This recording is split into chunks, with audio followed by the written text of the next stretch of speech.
Jadi satu hari, kata Abu Hurairah, Nabi SAW pernah menugaskan aku untuk membayar zakat. Maksudnya zakat fitrah di bulan Ramadan.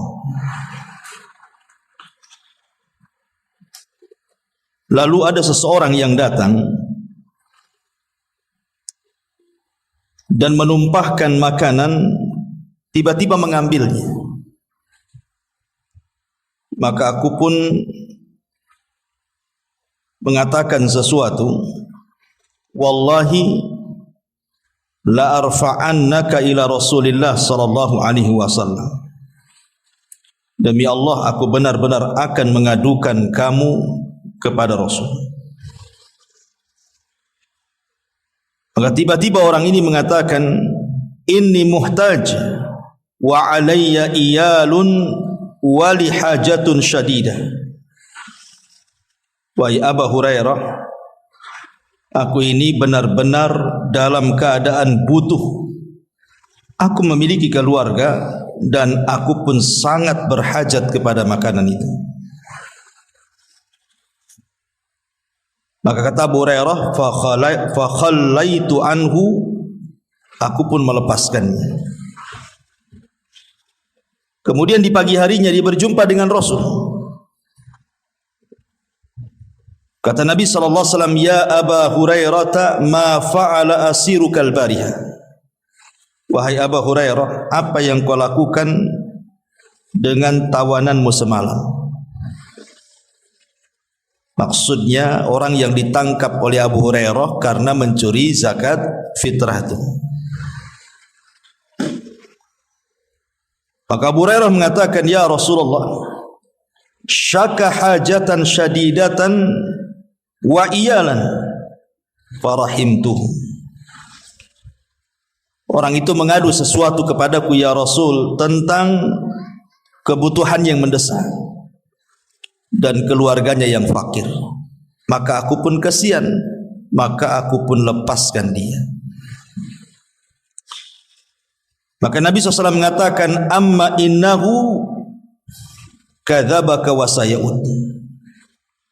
Kata Nabi SAW, ya Aba Hurairah, dia telah berdusta kepadamu dan nanti malam dia akan datang lagi. Maka kata Abu Hurairah, fa'araftu annahu saya'ud. Aku tahu karena Rasul sudah ngomong begitu, berarti malam ini akan datang lagi tuh. Karena Rasul sudah ngomong kayak gitu. Maka Abu Hurairah pun mulai menjaga atau berjaga-jaga di malam itu. Rupanya betul, orang yang mencuri kemarin datang pula malam ini dan sama menumpahkan zakat fitrah dan mengambil sesuatu dari makanan itu. Maka dikejar oleh Abu Hurairah, ditangkap lagi.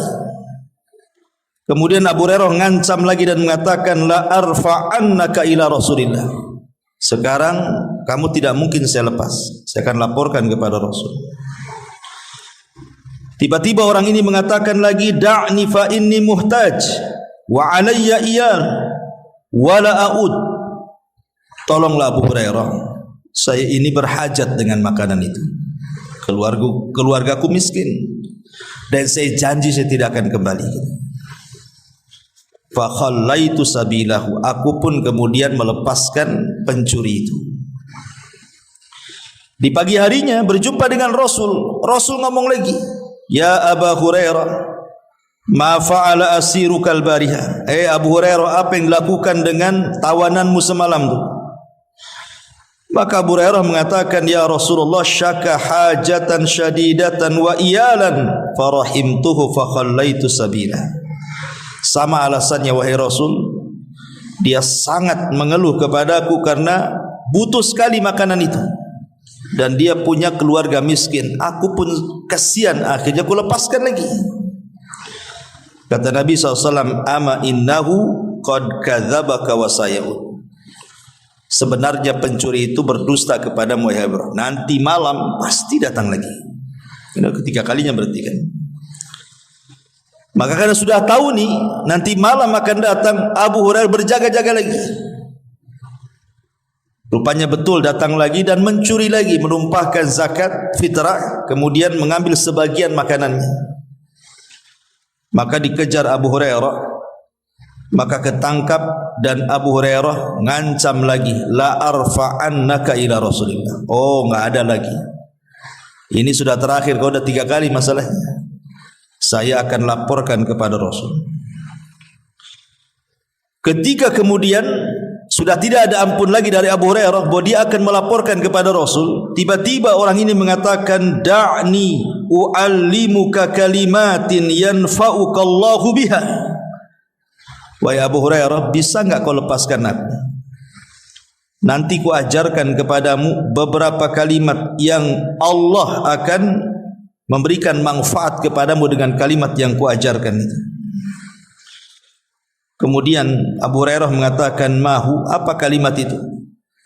Maka orang ini mengatakan, idza awaita ila firashika faqra ayatal kursi, Allahu la ilaha illa huwal hayyul qayyum hatta takhtimal ayat.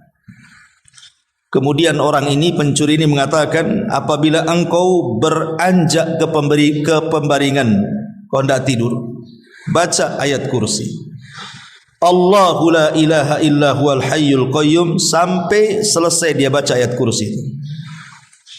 Kemudian pencuri ini mengatakan, fa innaka lan yazala alaika minallahi hafidhun wa la yaqrabannaka syaitanun. Kalau engkau baca surah ayat kursi ini, maka Allah akan jaga dirimu dan tidak ada satupun setan yang dekat-dekat dengan kamu sampai waktu pagi. Maka tiba-tiba kata beliau, aku pun lepas dia, fa khallaitu sabilahu. Ketika di pagi hari, Rasul ngomong lagi, ma fa'ala asirukal bariyah. Hei Abu Hurairah, apa yang dilakukan oleh tawananmu itu? Maka dia mengatakan, ya Rasulullah, za'ama annahu yu'allimani kalimatin yanfa'unillahu biha fa khallaitu sabila. Rasul, dia mengajarkan beberapa kalimat semalam. Kata dia, kalau ku baca manfaatlah kalimat itu di sisi Allah, maka ku lepaslah dia. Maka kata Rasul sallallahu alaihi wasallam, mahi, apa kalimat yang diajarkan kepadamu itu? Maka kata Abu Hurairah, dia mengajarkan, idza awaita ila firashika faqra ayatal kursi min awwaliha hatta takhtimaha. Apabila kau beranjak ke pembaringanmu, bacalah ayat kursi dari awal sampai akhir. Kemudian dia mengatakan bahwa aku akan senantiasa dijaga Allah dan tidak didekati syaitan. Maka Nabi SAW mengatakan, amma innahu qad sadaqaka wa huwa kadzub. Abu Hurairah, kau tahu siapa dia? Dia adalah syaitan. Sadaqaka wa huwa kadzub. Untuk masalah ini benar dia, tapi dia itu pendusta. Secara umum setan itu pendusta, tapi khusus ayat kursi yang kau ajarkan, apabila di malam hari kau baca sampai subuh, Allah akan jaga dan setan tidak akan dekat, itu benar. Makanya Rasul mengatakan, sadaqaka wa huwa kadzub. Dia benar dalam masalah ini, tapi ingat, setan itu pendusta. Taibasyiral muslimat yang dimuliakan Allah Subhanahu wa taala. Ada hadis lain yang menunjukkan tentang keagungan ayat kursi ini, di mana dikisahkan dari Ubay ibn Ka'ab radhiyallahu an. Ubay ibn Ka'ab radhiyallahu an. Jadi Ubay ibn Ka'ab ini satu hari berada di masjid. Kemudian Nabi SAW datang kepada beliau menanyakan soal ayat yang paling agung dalam Quran. Kata Nabi, ya Abal Mungdir, atadri ayyu ayati min kitabillahi ma'aka a'zam. Wahai Aba Mungdir, ini kunyah daripada Ubay bin Ka'ab. Tahu enggak ayat dalam Quran yang paling agung menurutmu? Ingat, Ubay bin Ka'ab ini sahabat yang dilebihkan dalam Quran dan direkomendasi Rasul untuk para sahabat mengambil Quran dari dia. Ubay bin Ka'ab ini, makanya di masa Umar, ketika Umar menghidupkan taraweh 1 bulan, yang jadi imam siapa? Ubay ibn Ka'ab. Dia mengimami manusia di masa Umar 23 rakaat. Jadi karena Rasul tahu bahwa Ubay ini dilebihkan oleh Allah dari segi Quran, makanya dia memiliki keistimewaan sampai-sampai namanya disebut-sebut di sisi Allah Subhanahu wa taala. Ketika Nabi SAW satu hari memanggil Ubay dan mengatakan, "Ya Ubay, Allah memerintahkan aku untuk membacakan kepadamu surah Al-Bayyinah." Kemudian Ubay mengatakan, "As-samanillah, apakah Allah menyebut-nyebut namaku wahai Rasul?" "Iya." Maka Ubay pun menangis saking senangnya. Kok bisa orang sepertiku disebut-sebut Allah, padahal banyak orang yang lebih utama dibandingkan aku, kata Ubay. Di sana ada Abu Bakar, Umar, Utsman, Ali, kenapa aku gitu? Ya. Sekali lagi karena dilebihkan dari Al-Quran. Makanya satu hari Rasul ketika di masjid menghampiri Ubay dan mengatakan, "Ya Abal Mungdir, wahai Abal Mungdir kunyahnya, atadri ayu ayatin minal kitabi maka Allah." Tahu enggak ayat yang paling utama dalam Quran itu? Maka sebagai adab seorang penuntut ilmu, Ubay mengatakan, "Allah wa rasuluhu a'lam." Allah dan Rasulnya yang tahu. Tapi Rasul terus saja menekan Ubay supaya Ubay menjawab. Akhirnya Ubay pun mengatakan, "Ayat yang paling agung menurutku wahai Rasul adalah Allahu la ilaha illa huwal hayyul qayyum." Kemudian dia membaca ayat kursi sampai selesai. Setelah itu Rasul menepuk dada Ubay dan mengatakan, "Wallahi liyahnikal ilmu ya Abal Mungdir." Demi Allah, semoga Allah memudahkan engkau menuntut ilmu wahai Abal Mungdir. Kau cerdas. Rasul memuji siapa? Ubay bin Ka'ab. Dari dua riwayat ini kita bisa memetik faedah tentang keagungan ayat kursi. Bagaimana ayat kursi ini dijadikan ayat termulia, teragung di dalam Al-Quranul Karim. Memang kita tidak menafikan ada yang berpendapat bahwa ayat satu dengan ayat yang lain itu sebenarnya nilainya sama saja. Kalau kita baca alam nashrah laka sadrak, maka nilainya sama dengan tabbat yada abi lahabi wa tab. Kalau kita baca tabbat yada abi lahabi wa tab, sama dengan ayat lam yakunil ladina kafaru min ahlil kitab. Kalau kita baca lam yakunil ladina min ahlil kitab, sama dengan ayat la Allahu la ilaha illa huwal hayyul qayyum. Jadi ayat satu dengan ayat lain itu sebenarnya sama saja. Itu ada satu pendapat, sebagaimana yang dinukilkan pendapat ini dari Abul Hasan al-Ash'ari. Naam, Abul Hasan al-Ash'ari, ya. Tetapi pendapat yang kuat wallahu alam bahwa ada ayat-ayat itu yang diunggulkan satu dengan yang lainnya. Sebagaimana ada satu surat dalam Quran itu diunggulkan dengan surat-surat yang lainnya. Seperti surat Al-Fatihah. Itu diunggulkan. Sampai disebut Ummul Quran, induknya Al-Quran. Atau seperti surah Al-Ikhlas. Surah Al-Ikhlasnya itu sama dengan sepertiga Quran. Atau seperti idza jaa surah Al-Ikhlas yang lainnya itu apa itu? Qul ya ayyuhal kafirun la a'budu ma ta'budun. Itu sama dengan seperempat Al-Quran. Jadi surat satu dengan yang lainnya saja ada keunggulan. Lah termasuk juga ayat lah ayat yang paling unggul, yang paling agung, yang paling mulia, yang paling tinggi dalam Quran itu adalah ayat kursi. Karena di sini Nabi SAW dengan tegas mengatakan kepada Ubay ibn Ka'ab, atadri ayyu ayatin fi kitabillahi ma'aka a'zam. Tahukah engkau wahai Ubay, wahai Aba Mungzir, ayat yang paling agung, menunjukkan bahwa satu ayat dengan ayat yang lain itu ada ayat-ayat yang diagungkan dibandingkan yang lain, dan tidak ada ayat yang paling mulia dalam Quran melebihi ayat kursi. Lalu apa kemuliaannya ayat kursi ini? Kenapa kemudian menjadi istimewa dibandingkan ayat-ayat yang lainnya? Dikatakan oleh Imam An-Nawawi rahimahullahu taala dalam Syarah Sahih Muslim.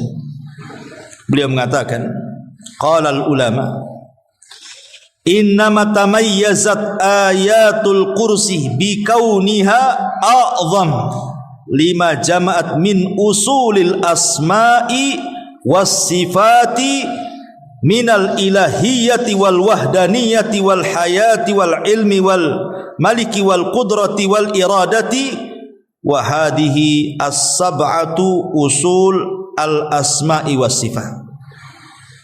Kata Imam Nawawi dalam kitab Syarah Muslimnya, dia mengatakan, kenapa ayat kursi itu diunggulkan dari ayat-ayat yang lain? Karena dalam ayat kursi ini terkumpul padanya sumber-sumber nama-nama dan sifat. Sumber-sumber nama-nama dan sifat ketuhanan, al-ilahiyah, ketuhanan yang menunjukkan keesaannya, yang menunjukkan hidupnya Allah Azza wa Jalla, pengetahuannya Allah, kekuasaannya Allah, kehendaknya Allah. Dan ini merupakan keistimewaan besar yang tidak ada pada ayat yang lain. Karena di situ ada usul asma dan sifat itu. Dalam ayat ini tidak ada, hanya ada di ayat kursi.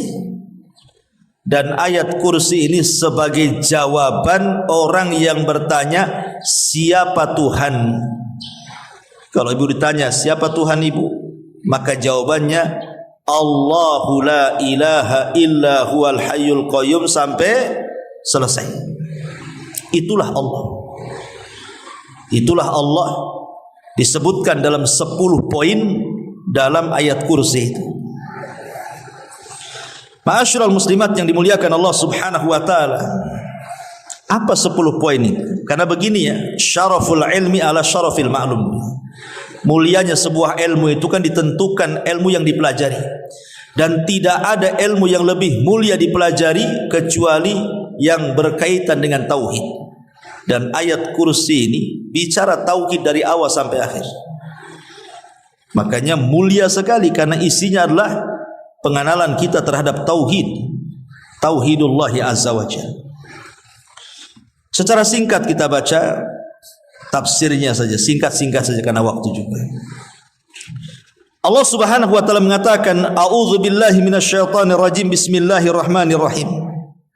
Allahu la ilaha illa huwal hayyul qayyum la ta'khudhuhu sinatu wala nawm lahu ma fis samawati wa ma fil ard man dzal ladzi yashfa'u indahu illa bi idnihi ya'lamu ma baina aydihim wa ma khalfahum wa la yuhituna bi syai'in min ilmihi illa bima syaa' wasi'a kursiyyuhus samawati wal ard wa la ya'udzuhu hifdhuhuma wa huwal aliyyul azim. Di sini ada 10 pembahasan. Semua bicara soal tauhid. Yang pertama, Allah Subhanahu wa taala mengatakan, Allahu la ilaha illahu. Allah, dialah yang tidak ada sesembahan yang berhak disembah kecuali Dia. Kalimat tauhid yang biasa kita baca adalah la ilaha illallah. Allah dibelakangkan.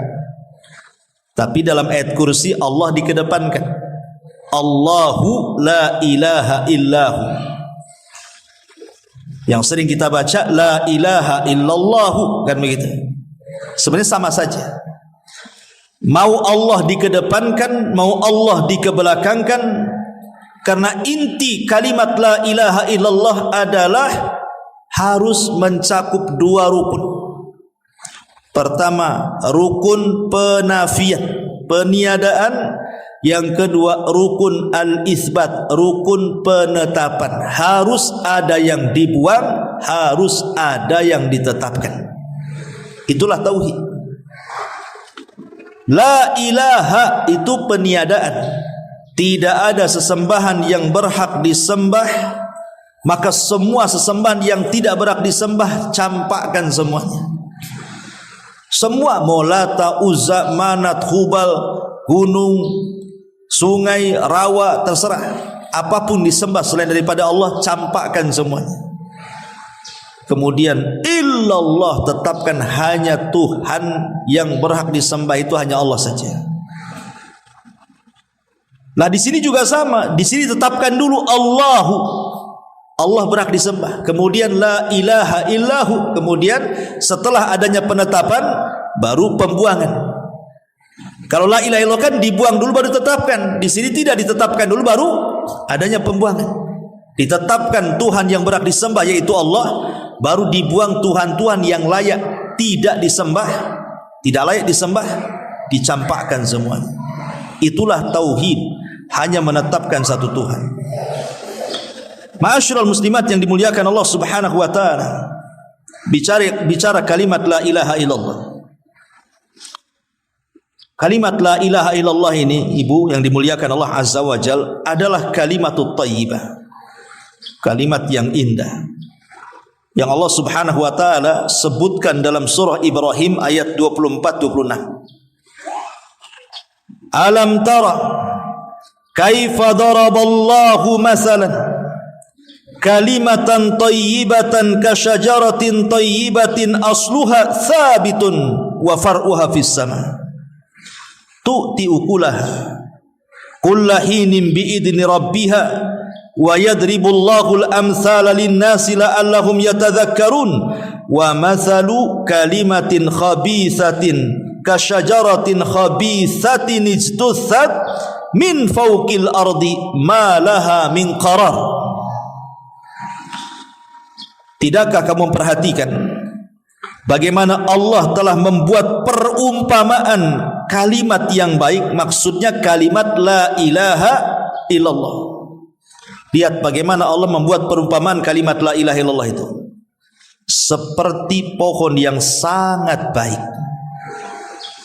Akarnya teguh, maksudnya menancap ke bumi, tidak goyang, dan cabangnya menjulang ke langit. Pohon itu memberikan buahnya pada setiap musim dengan izin Allah. Allah membuat perumpamaan-perumpamaan itu untuk manusia supaya mereka selalu ingat. Maknanya apa? Maknanya ketika Allah Subhanahu wa taala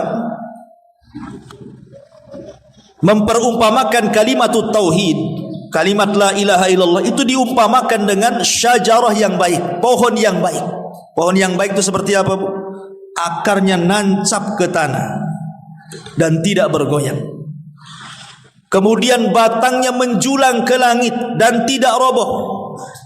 Kemudian dipenuhi dengan buah-buahan yang selalu diambil setiap musimnya dan menjadi manfaat bagi manusia. Itulah tauhid. Itulah tauhid, kata para ulama. Tauhid ini diumpamakan dengan pohon, maksudnya kenapa Allah Subhanahu wa taala mengumpamakan dengan pohon? Yang dimaksud pohon di sini, kata para ulama, akarnya teguh, artinya kalimat la ilaha illallah itu akarnya teguh. Kalau orang sudah mengucapkan kalimat la ilaha illallah dan dia paham dengan maknanya, maka dia akan teguh hidupnya, tidak akan goyang. Orang kalau bertauhid, Bu, nggak akan goyang kiri kanan, karena dia tidak mungkin menyandar kecuali kepada Allah. Dia tidak akan punya rasa takut. karena dia takutnya hanya kepada Allah Azza wa Jalla. Dia tidak akan mengeluh karena dia sudah ada tempat keluhan Allah Azza wa Jalla. Dia tidak akan bersandar karena sudah ada tempat bersandar kepada Allah Azza wa Jalla, zat yang maha kaya, yang maha kuat, yang maha perkasa, yang maha segala-galanya. Dia akan kokoh hidupnya, bagaikan pohon yang akarnya nancap tuh, kokoh hidupnya kan, nggak akan goyang, Bu. Mau dikasih nikmat sedikit bersabar, mau dikasih nikmat banyak bersyukur, karena bertauhid dia. Kemudian juga batangnya menjulang ke langit. Maksudnya batangnya menjulang ke langit di sini bahwa ketika kokoh tauhidnya, maka seorang yang beriman, yang sudah bertauhid kepada Allah Subhanahu wa taala, maka tauhid itu diaplikasikan dalam bentuk amalan. Setelah kokoh tauhidnya, maka dia pun mulai beramal saleh. Dampak daripada kekokohan tauhid itu kemudian berbuah. Maknanya amal solehnya berbuah, baik untuk yang mengamalkannya ataupun orang lain yang melihatnya. Itulah orang yang bertauhid. Orang bertauhid di mana saja, Bu, hidupnya manfaat. Orang yang bertauhid itu di mana saja mereka hidup, maka mereka akan bermanfaat. Makanya kenapa Nabi SAW mempermisalkan seorang mukmin itu seperti pohon kurma. Perhatikan sebuah hadis yang dikeluarkan Imam Bukhari. Hadis ini dari Ibnu Umar radhiyallahu anhuma, dia mengatakan, kunna inda Rasulillah sallallahu alaihi wasallam faqala akhbiruni an syajaratin tushbihu aw karrajulil muslim la yatahatu waraquha wala tu'ti ukulaha kullahinin. Qala Ibnu Umar fawaqa'a fi nafsi annaha nakhla wa ra'aitu Aba Bakrin wa Umar la yatakallamani fakarihtu an atakallam falamma lam yaqulu syai'an qala Rasul sallallahu alaihi wasallam hiya nakhlah falamma qumna qultu li Umar ya abata wallahi laqad kana waqa'a fi nafsi annaha nakhlah qala ma manaka an tukallim qala lam arakum tatakallamun fakarihtu an atakallam aw aqulu syai'an qala Umar la an takuna qultaha ahabbu ilayya min kada wa kada. Kata Abdullah ibn Umar, ini kan Ibnu Umar masih kecil waktu itu, masih kecil. Kemudian Rasul membuat majelis. Dalam majelis itu sahabatnya banyak, ada Abu Bakar, ada Umar, orang-orang tua banyak. Lah Ibnu Umar itu masih kecil, hadir di majelis itu. Kemudian Rasul berikan pertanyaan, ceritakan kepadaku tentang pohon yang menyerupai seorang mukmin. Tahu enggak pohon yang menyerupai seorang mukmin itu? Kemudian kata Nabi SAW, ia tidak pernah rontok dedaunannya, baik di musim panas maupun di musim dingin, dan ia mengeluarkan buahnya setiap musim dengan izin Allah. Ibnu Umar mengatakan, lalu terbentik dalam hatiku, jangan-jangan pohon kurma itu. Masalahnya aku melihat Abu Bakar dan Umar kok tak jawab, diam saja. Aku pun malulah menjawab karena masih kecil masalahnya. Tiba-tiba Rasul mengatakan, kalian tidak tahu? Aku kasih tahu, itulah pohon kurma.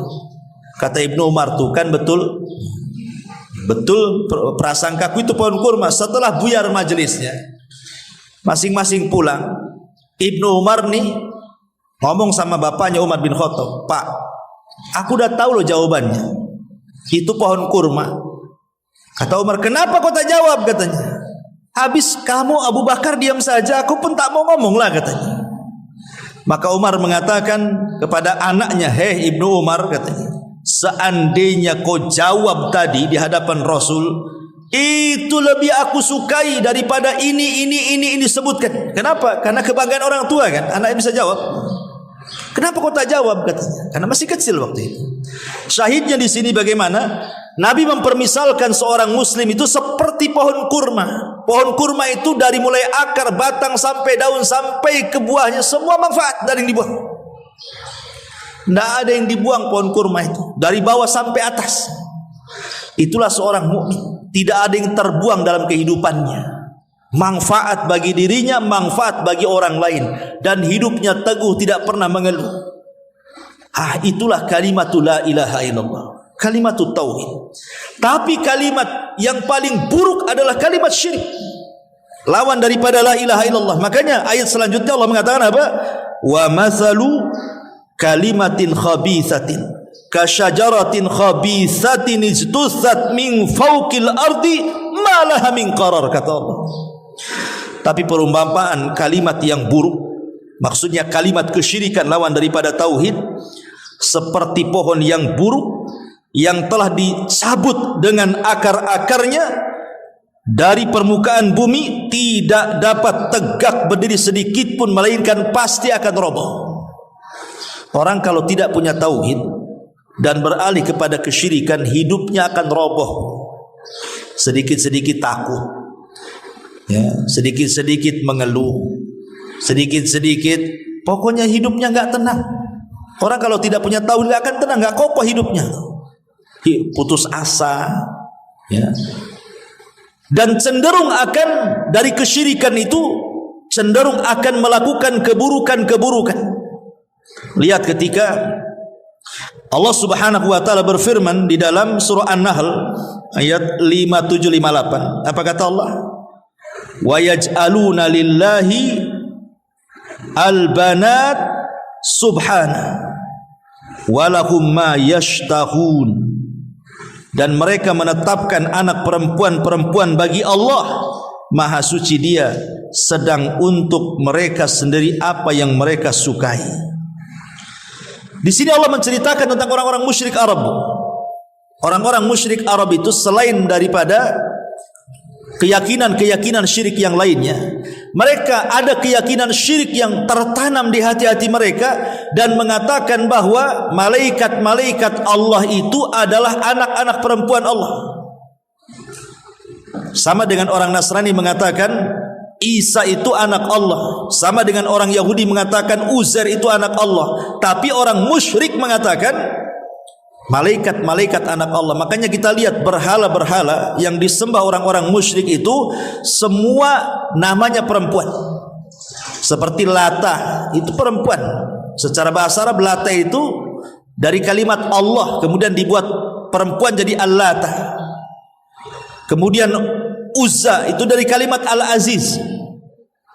Jadi mereka dibuat nama-nama perempuan tuh, karena mereka meyakini malaikat-malaikat itu anak-anak perempuan Allah. Lihat dampak kesyirikan mereka.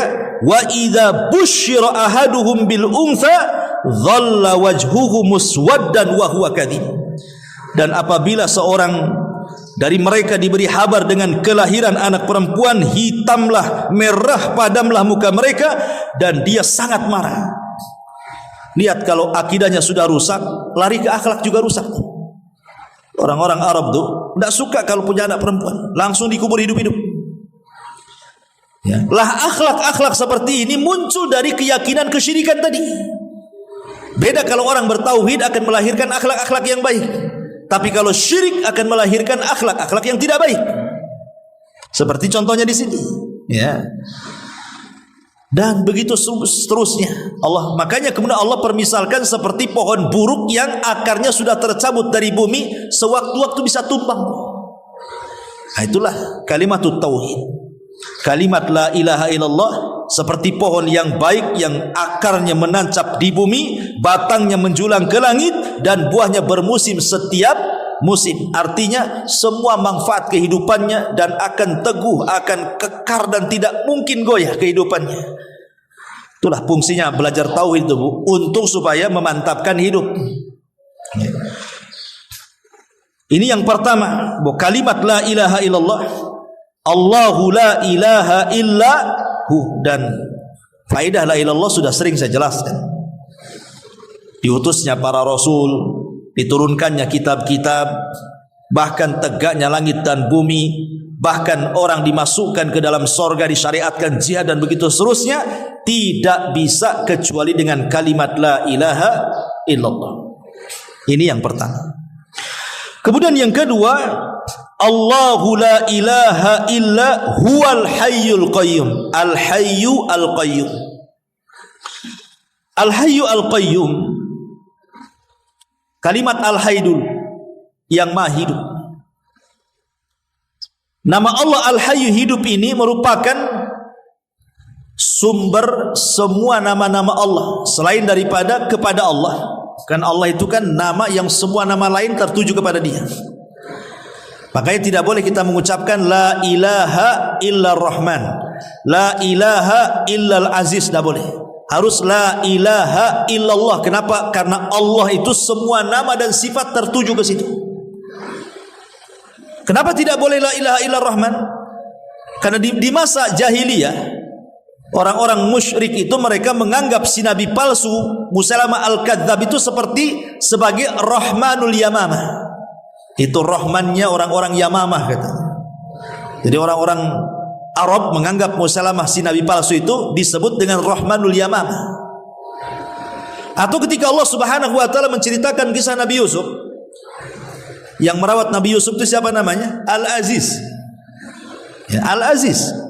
Berarti kalau kita katakan la ilaha illa Rahman atau la ilaha illa Al-Aziz, bisa saja Rahman itu bukan Allah. Bisa saja Al-Aziz itu bukan Allah, kan begitu. Tapi kalau sudah la ilaha illallah berarti memang tertuju kepada Allah, enggak ada yang lain. Makanya kenapa kemudian kalimat Allah itu sumber dari semua nama-nama dan sifat Allah, tertuju kepadanya dari 99 nama yang kita ketahui sumber masdarnya adalah dari kalimat Allah. Kemudian Al-Hayy juga sama. Karena sifat-sifat yang lainnya tidak mungkin ada kecuali Allah itu hidup. Pamannya mendengar, mungkinkah mendengar kalau tidak hidup? Melihat, mungkinkah melihat kalau tidak hidup?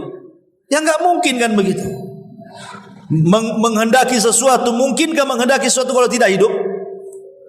Jadi kalimat hidup ini juga sumber dari semua nama-nama Allah, kembali ke kalimat hidup juga tuh.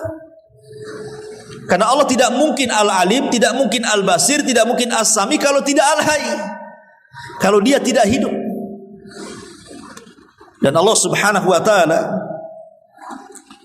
mengatakan di dalam surah Al-Insan, hal ata 'alal insan hinum minad dahri lam yakun syai'an madhkura. Hal ata 'alal insan, tidakkah datang kepada manusia di mana tidak ada satupun yang di alam semesta ini tersebutkan namanya. Karena ketika itu tidak ada makhluk kecuali Allah. Baru setelah Allah menciptakan makhluknya tersebutlah ada langit, ada bumi, ada laut, ada gunung. Tapi dulu tak ada, hanya Allah saja yang disebut. Makanya dalam hadis Bukhari Nabi mengatakan kana Allah walam yakun syai'un ghairuhu. Allah sudah ada dan tak ada apapun selain Dia. Jadi sebelum ada makhluk Allah sudah ada tuh. Belum ada apapun Allah sudah ada. Karena Allah itu tidak seperti malaikat, tidak seperti manusia, tidak seperti jin, tidak seperti makhluk yang lainnya yang didahului ketidakadaan kemudian dibuat ada. Manusia dulu enggak ada, kemudian dibuat ada. Malaikat dulu tak ada, kemudian dibuat ada. Jin dulu tidak ada, kemudian dibuat ada. Langit dan bumi dulu tidak ada, kemudian dibuat ada. Tapi Allah itu senantiasa ada dan akan pernah ada dan selalu akan ada. Itulah yang kemudian Allah katakan dalam surah Al-Hadid ayat 3, huwal awwalu wal akhiru wal zahiru wal batinu. Dialah yang awal, dialah yang akhir, yang nampak, yang samar, dan begitu seterusnya. Dan Allah katakan kaifa takfuruna billahi wa kuntum amwatan fa ahyakum summa yumitukum summa yuhyikum summa ilaihi turja'un. Kenapa kalian bisa kufur? Dulu kalian enggak ada, kami hidupkan kalian, kemudian kami wafatkan kalian, kemudian kami hidupkan kembali kalian, dan kepada Allah lah kalian dikembalikan. Dulu kita tidak ada dan kita ada akhirnya. Malaikat ada akhirnya, manusia ada akhirnya, jin juga ada akhirnya. Karena nanti pada hari kiamat mereka akan mengalami kematian.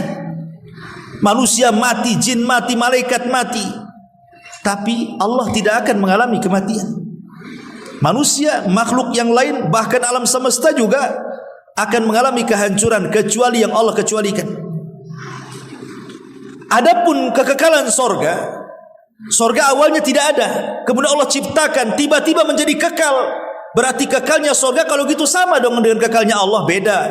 Kalau kekalnya Allah tidak berhajat kepada siapapun, tapi kekalnya sorga berhajat kepada yang mengekalkannya. Siapa yang mengekalkan sorga? Allah. Kalau berkehendaki Allah tidak kekal, sorga tidak kekal, bisa saja Allah buat kayak gitu kan. Allah buat sorga tidak kekal, tapi Allah berkehendak sorga itu kekal. Berarti kekalnya sorga berhajat kepada kekekalan Allah, tapi kekekalan Allah tidak berhajat kepada kekalnya sorga, karena Allah yang membuat kekalnya sorga. Si bulak balik aja ni Ustaz, paham kan? Ya kurang lebihlah seperti itu. Ya. Ma'asyiral muslimat yang dimuliakan Allah Subhanahu wa taala. Makanya Nabi SAW pernah berdoa seperti ini. Allahumma antal awal falaysa qablaka syai'un, wa antal akhir falaysa ba'daka syai'un, wa antal zahir falaysa fawqaka syai'un, wa antal batin falaysa dunaka syai'un. Ya Allah, Engkau adalah yang awal, maka tidak ada sebelummu satu apapun. Ya Allah, Engkau adalah yang akhir, maka tidak ada setelahmu sesuatu apapun. Ya Allah, Engkau yang nampak, maka tidak ada di atasmu sesuatu apapun. Ya Allah, Engkau yang tak tampak, maka tidak ada di bawahmu sesuatu apapun. Itulah Al-Hayy. Itulah Allah. Allah zat yang tidak akan pernah mati. Abu Bakar pernah mengatakan di hadapan para sahabat saat wafatnya Rasul, ayyuhan nas, man kana minkum ya'budu Muhammadan fa inna Muhammadan qad mat. Hei manusia, siapa yang menyembah Muhammad, Muhammad sudah mati katanya. Muhammad sudah mati, ngapain kalian sembah?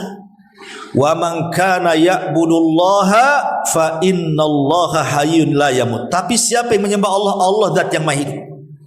Allah zat yang maha hidup. Ma'asyiral muslimin. Kemudian Al-Qayyum. Apa itu Qayyum? Qayyum itu ada dua penafsiran. Pertama, Qayyum itu maknanya somad. Somad itu semua manusia bergantung kepada Allah. Maknanya Allah tidak berhajat kepada manusia. Qayyum itu Allah tidak berhajat kepada manusia. Ini mana yang pertama? Ya, Allah tidak berhajat dengan kita. Allah tidak berhajat dengan solat kita, dengan puasa kita, dengan haji kita, dengan ibadah kita. Allah tidak berhajat. Kita yang berhajat kepada Allah. Allah tidak berhajat. Sekalipun satu dunia, malaikatnya, jinnya, manusianya, semua kufur, tidak membuat kekuasaan Allah berkurang. Ataupun sebaliknya, kalau semua malaikatnya, jin dan manusianya beriman, tidak pula menambah kekuasaan Allah sedikit pun. Allah tidak berkurang karena kemaksiatan makhluknya, dan Allah tidak lebih gara-gara keimanan makhluknya, karena Allah tidak berhajat. Allah enggak butuh dengan kita. Itu makna somad. Makna Al-Qayyum. Makna yang kedua, dan ini yang dikuatkan banyak para ulama, makna Al-Qayyum itu artinya Allah mampu memberikan semua hajat makhluk-makhluknya.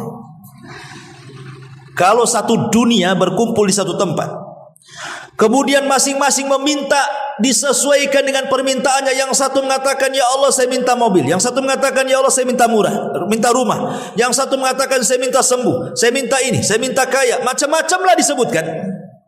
Satu dunia kalau seandainya mereka meminta kepada Allah, kalau mereka sa'aluni kulla mas'alatin, meminta kepadaku semua masalahnya, satu dunia itu.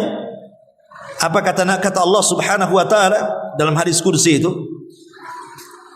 Allah mengatakan, fa'ataitu, maka aku akan beri kulla mas'alatin, setiap fa'ataitu kulla sa'ilin mas'alatahu, maka aku akan beri kepada setiap orang yang meminta setiap permintaannya. Kemudian kata Allah dalam hadis kursi, dia mengatakan, illa kama law anna ahadakum marra bil bahri faghamasa fihi ibratan thumma rafa'aha ilaihi dzalik, maka pemberian Allah itu seperti ibu ambil jarum, kemudian datang ke lautan, kemudian jarumnya ditojros ke lautan, kemudian diangkat lagi, di situ ada satu tetes di ujung jarum tuh. Lah satu tetes itulah cukup memberikan semua permintaan manusia satu bumi. Kalau boleh, makanya ulama mengatakan, kalau seandainya mungkin para sahabat, para tabi'in melihat kita hari ini, boleh jadi mereka mengatakan bahwa kita orang-orang akhir-akhir zaman ini lebih mengejar yang sedikit, yang satu tetes di ujung jarum itu, dibandingkan lautan yang terbentang-bentang sana. Artinya surga itu sudah jelas. Dunia ini hanya satu tetes di ujung jarum. Kenapa itu pula yang dikejar? Dunia loh, itu cuma satu tetes. Surga itu bagaikan lautan. Makanya para ulama salaf mengatakan, kalau seandainya mereka hidup kemudian melihat kita ini ibarat ribuan semut yang dilempar satu butir gula. Satu butir gula itulah kemudian diperebutkan ribuan semut itu. Sementara mungkin gula yang banyak di sana nggak terpikir. Makanya kenapa manusia itu terlampau cinta dengan dunia dan tidak terpikir mau akhirat? Karena Allah setiap berbicara dunia dan akhirat dalam Quran itu selalu mendahulukan dunia baru akhirat. Bal tu'thirunal hayatad dunya wal akhiratu khairun wa abqa. Allah dahulukan dunia kemudian akhirat kan? Coba kita balik. Ibu lahir di sorga, mau nggak ke dunia? Nggak mau. Karena kita lahir di dunia, nggak mau ke sorga, itu masalahnya. Coba kalau kita lahirnya di sorga, saya kira nggak ada orang masuk sorga mau ke dunia. Masalahnya dunia diawalkan karena kita hidup di dunia, yang nampak itu dunianya dulu, sorganya tak nampak. Makanya kita lebih cinta dunia karena tak nampak sorga itu. Coba kalau seandainya kita lahir di sorga, nggak mungkin ibu mau ke dunia. Itu masalahnya. Nah inilah yang kemudian kita diajarkan bahwa Al-Qayyum itu Allah mampu memberikan segala hajat kebutuhan semua makhluknya, manusianya, jinnya, malaikatnya, binatangnya, tumbuh-tumbuhannya, dan begitu seterusnya. Itulah Al-Qayyum. Ya. Kemudian yang ketiga, Allahu la ilaha illa huwal hayyul qayyum la ta'khuduhu sinatun wala naum. Dan Allah Subhanahu wa taala tidak mungkin tersentuh dengan sina, ngantuk, wala naum, apalagi tidur. Ngantuk aja tidak, apalagi tidur. Logika Bu, kalau ibu pulang dari sini yang naik motor, ya Bu, ibu ngantuk, terobos saja jalan tuh, kira-kira nabrak nggak? Ya, pasti nabrak. Yang lebih parah lagi, ibu tidur saat nyetir, saya jamin Bu, bangun tuh mungkar nakir depan ibu tuh. Ya. Pasti celaka kan? Orang kalau ngantuk nyetir, oh nabrak-nabrak Bu. Apalagi tidur, bukan nabrak, bukan ini, matilah kita dibuatin di situ. Maknanya kita manusia ketika sedang ngantuk, sedang tidur saja kita tidak stabil untuk mengatur setir mobil, setir motor itu. Tidak bisa. Ibu lagi masak ngantuk, tertumpah garam satu, asin semua tuh. Lagi ngantuk. Karena saya pernah juga dulu jadi koki di pondok itu. Kita tidak bisa membedakan mana micin, mana sari gula tuh. Modelnya kayak micin. Saya pikir itu micin, saya tumpah manis semua. Rupanya sari gula. Sampai masak lagi akhirnya. Ya. Karena ngantuk, masaknya ngantuk. Ya, jadi gitu, jadinya maunya asin jadi manis semua. Lah bayangkan kalau seandainya Allah yang ngantuk, Allah yang tidur. Ini Allah ini yang mengatur alam semesta. Apa nggak tabrak-tabrakan tuh planet tilang itu? Pasti masalah gitu. Walillahil masalul a'la. Makanya ada sebuah riwayat Nabi Musa alaihi salatu wassalam. Riwayat ini disebutkan oleh Ibnu Katsir dalam tafsirnya. Walaupun beliau mengatakan bahwa riwayat ini sebenarnya lemah, bahkan mungkar. Tapi kita ambil ibrahnya. Jadi Nabi Musa ini bertanya kepada malaikat, apakah hal yanamu rabbuna? Apakah Allah itu tidur? Jadi malaikat diutus oleh Allah Azza wa Jalla untuk membawa 2 bejana. Disuruh Nabi Musa memegang dua-duanya, suruh berdiri lama. Kemudian setelah berdiri lama, bejana itu diberikan air. Jadi satu mangkok taruh sini, satu mangkok taruh sini, kemudian dikasih air, agak berat sedikit. Kemudian Musa disuruh begini terus-terusan. Kata Musa, sampai kapan wahai malaikat? Sudah kau berdiri saja seperti itu. Akhirnya lama berdiri, ngantuk Musa itu. Ketika ngantuk, satu bejana sebelah kiri tumpah. Ngantuk. Tinggal satu, dia berusaha pokoknya, akhirnya tertidur. Tumpah dua-duanya. Nah, itulah kalau ngantuk sama tidur. Ngantuk saja pecah, apalagi tidur. Ya. Seolah-olah ini Allah ingin mengatakan kepada Musa, ya Musa, kalau aku ngantuk, apalagi tertidur, sama kayak gitu tuh kejadiannya tuh. Kau pegang mangkok, kau jatuh satu, tidur jatuh dua-duanya. Hancurlah alam semesta ini.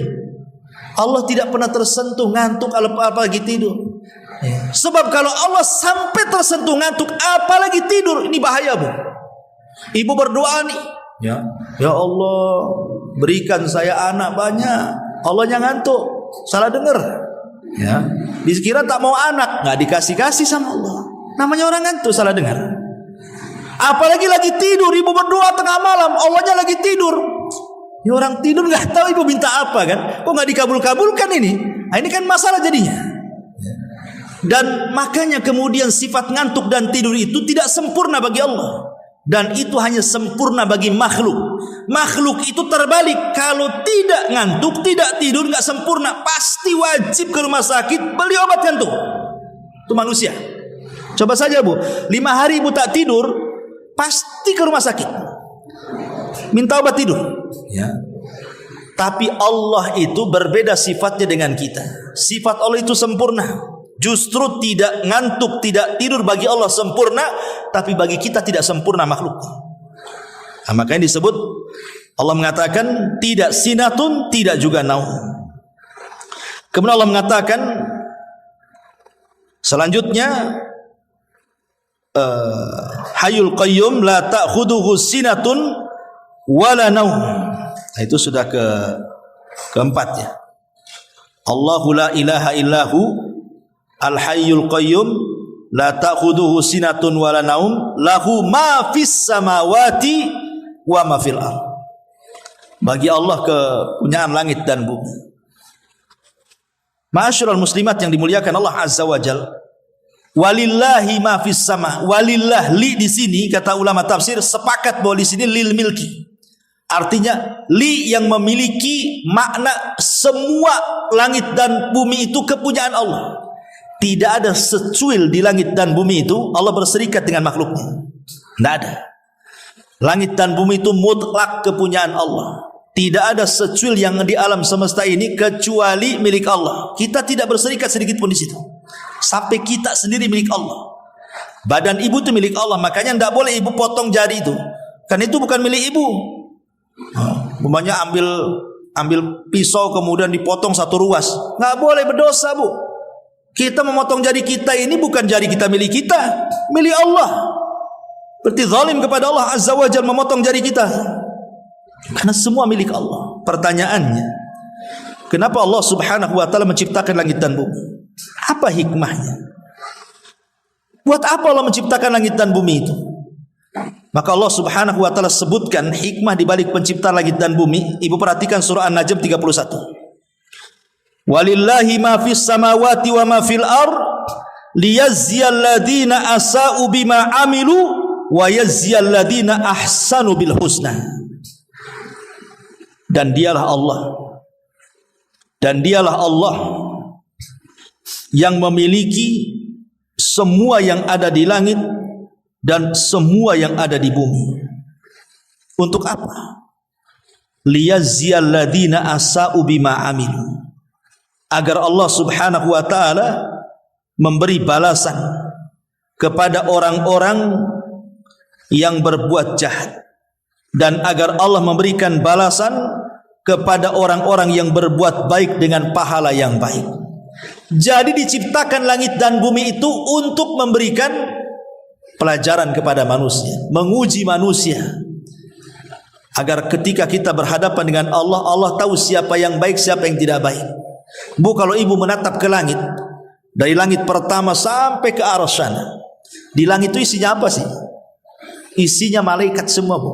Di langit pertama, kedua, ketiga sampai ke arsy itu semua isinya malaikat. Pertanyaannya, malaikat berbuat dosa? Tidak ada. Di langit itu tidak ada dosa, Bu. Pernah terjadi 2 kali dosa. Pertama, Adam memakan buah larangan. Kedua, iblis yang tidak mau sujud, itu saja. Selepas itu tidak ada dosa di langit. Tapi kalau lihat ke bumi, Masya Allah, semua dosa ada, lengkap. Mulai dari yang kecil, yang besar, yang banyak, yang sedikit. Mulai syiriknya, bid'ahnya, maksiatnya, datang ke dukunya, malingnya, nyurinya, gibahnya, dusta. Di bumi tempatnya sarangnya dosa. Tapi kalau di langit sarangnya ibadah. Ya. Makanya kenapa kemudian Allah ciptakan langit dan bumi ini? Sebuah kaidah yang disebutkan para ulama, lan tuta'a illa biidni walan tuqsa illa biilmi.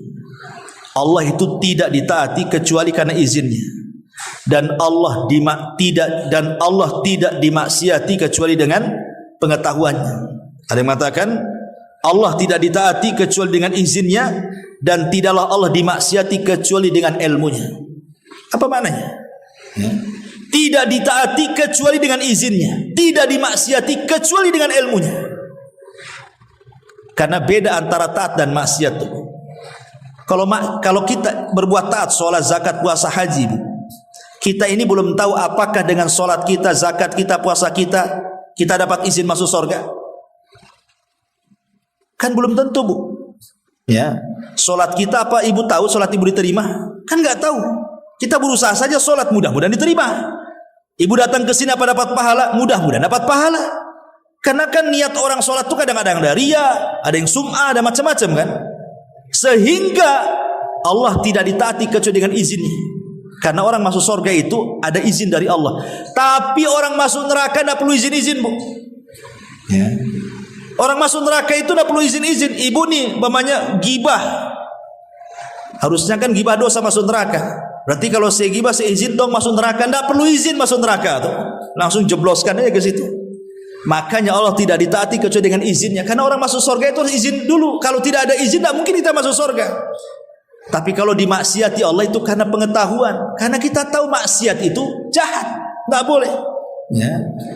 Makanya kenapa kemudian langit dan bumi diciptakan ini untuk supaya kita menjadi taat kepada Allah.